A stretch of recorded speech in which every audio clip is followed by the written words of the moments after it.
नमस्कार. आनंदगाथाच्या या भागात आपल्या सगळ्यांचं स्वागत.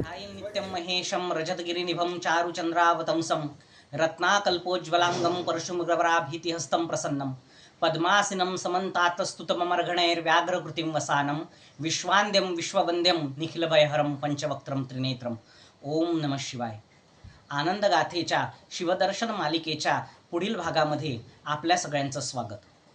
निर्गुण परमात्म्याला सगुण स्वरूपात प्रगट करण्याकरिता आपल्या पूर्वसुरींनी त्या निर्गुणाला मूर्ती रूपामध्ये चित्रित केलं, त्याच्या प्रतिमा बनवल्या. अशाच विविध देवतांच्या विविध प्रतिमा बनवण्यात आल्या आणि नंतर श्री सांब सदाशिवाची याच प्रतिमेमध्ये म्हणजे लिंग स्वरूपामध्ये पूजन करण्यात आले. जिथे जिथे सांब सदाशिवाची आराधना सुरू आहे किंवा जिथे जिथे सांब सदाशिवाची आराधना होणार आहे त्या सगळ्या ठिकाणी त्या आराधनेचं प्रतीक म्हणून, श्री सांब सदाशिवाचं प्रतीक म्हणून एक एक लिंग हे स्थापन करण्यात आलं. असंच एक लिंग स्थापन एका ऋषींच्या थोर तपश्चर्येमुळे आणि मानवहिताच्या प्रयत्नामुळे प्रगट झालेलं आहे. त्या स्थळाची आज आपण माहिती जाणून घेऊया आणि त्याची सगळ्यात पहिल्यांदा आपण कथा जाणून घेऊया की त्याची काय कथा आहे. तर फार वर्षांपूर्वी आपल्या विदर्भ प्रांतामध्ये पयोष्णी नदीच्या काठी पिंपलाद ऋषींचा आश्रम होता. या आश्रम परिसरामध्ये त्यांनी एक उग्र असं तप आचरणात आणलं. इतकं उग्र तप त्यांनी आचरणात आणलं की ते पायाच्या एका अंगठ्यावर उभे राहून तपश्चर्येमध्ये लीन झाले. त्यांच्या या तपश्चर्येच्या प्रभावाने तीनही लोकांमध्ये हाहाकार उडाला. ती तपश्चर्या आणि महाराज करत असलेली तपश्चर्या यामुळे देवी देवता सुद्धा भयभीत झाले आणि सगळेजण श्री सांब सदाशिवाला शरण गेले.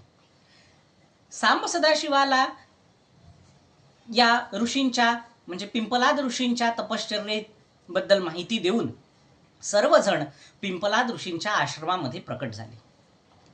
देवाधिदेव महादेवांनी पिंपलादांना प्रश्न केला, हे मुनिवर, आपण इतकी उग्र तपश्चर्या कशासाठी करत आहात? आपल्या या तपश्चर्येमुळे तीनही लोक भयभीत झाले आहे. आपल्या या तपश्चर्येचं कारण सांगावं. तर पिंपलाद ऋषी म्हणाले की हे महादेवा, या भागामध्ये प्रचंड दुष्काळ पडलेला आहे. बऱ्याच वर्षांपासून इथे धान्यांची काहीही उपलब्धता नाही. अन्न पाण्याशिवाय लोक जगत आहे. आता तुम्हीच सांगा की अन्न पाण्याशिवाय लोकांनी कसे जगावे? मानवहितासाठी मी ही तपश्चर्या करत आहे. तर कृपा करून या भागामध्ये कधीही दुष्काळ न पडो आणि हा भाग धान्य वृद्धीनी वृद्धिंगत हो, असं काहीतरी तुम्ही करा आणि असंच वरदान मला तुम्ही द्या. मानवहितासाठी एखाद्या ऋषींनी इतकी तपश्चर्या करणं आणि त्यावर देवाधिदेवांनी त्याला वरदान न देणं असे तर होणे नाही. म्हणून देवाधिदेवांनी तिथे प्रचंड प्रमाणात धान्य वर्षाव केला. काय होते बरं या धान्यामध्ये? गहू, हरभरा, उडीद, मूग, मसूर, विविध प्रकारच्या डाळी, ज्वारी या सगळ्यांचा समावेश असलेल्या धान्याच्या राशी तिथे प्रगट झाल्या. त्यांचा वर्षाव झाला.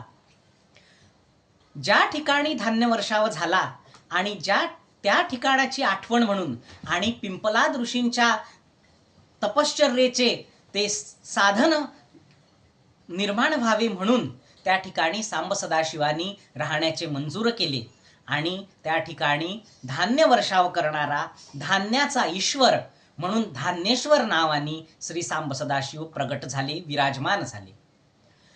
याच धान्येश्वराच जिथे वसलेला आहे ते म्हणजे धान्यपूर.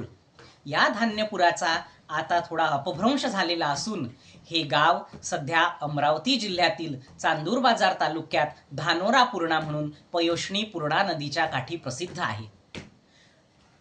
आता मंदिराचा जीर्णोद्धार झालेला असून याच मंदिरामध्ये श्री भवानी मातेची सुंदर मूर्ती विराजमान आहे. हीच भवानी माता आमची कुलदैवता सुद्धा आहे. मंदिरापासून थोड्याच अंतरावर श्री सुंदर नारायणाचे सुंदर आणि विख्यात असे मंदिर वसलेले आहे. या मंदिराबद्दल आपण पुन्हा कधीतरी सांगून घेऊ. तर असा हा धान्य वृद्धी करणारा, दुष्काळापासून लोकांना वाचवणारा आणि लोकांवर कृपा वर्षाव करणाऱ्या धान्येश्वराची आपण रुद्रातील पुढील श्लोकांनी प्रार्थना करूया. ओम कुवयाश्च मे अन्नश्च मे इक्षुश्च मे व्रीहश्च मे यावश्च मे माशाश्च मे तिलाश्च मे मुद्गलाश्च मे खल्वाश्च मे गोधूमाश्च मे मसुराश्च मे प्रियंगाश्च मे अडमाश्च मे शामकाश्च मे निवाराश्च मे. ओम नमः शिवाय.